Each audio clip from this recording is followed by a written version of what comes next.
పరిశుద్ధ గ్రంథం నుంచి కీర్తన భాగం 60వ అధ్యాయం తీయండి. అందరూ చదువుకుందాం. దేవా మమ్ము విడనాడి ఉన్నావు, మమ్ము చెదరగొట్టి ఉన్నావు. నీవు కోపపడివి, మమ్ము మరలా బాగు చేయున్నావు. నీవు దేశమును పంపింపజేసి ఉన్నావు, దానికి బద్దలు చేసి ఉన్నావు. అది వణుకుతున్నది, అది పడిపోయిన చోట్లు బాగు చేయము.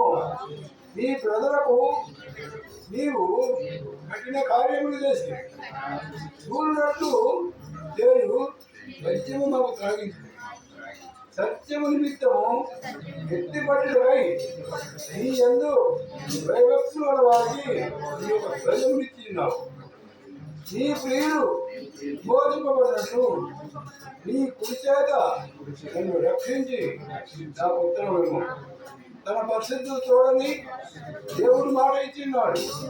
నేను ప్రహర్షించదు, శకమును పంచిపెట్టదును, చుక్కోతులను కొలిపించదును.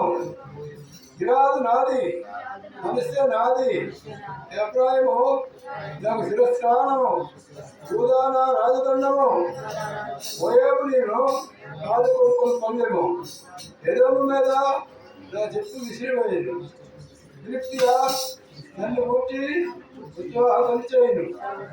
ఓటగల పట్టణంలోనికి నన్ను ఎవడితో కొనుక్కోవును. ఎదోములోనికి నన్ను ఎవడు నడిపించును. దేవా నీవు మమ్ము విడనాడి ఉన్నావు కదా.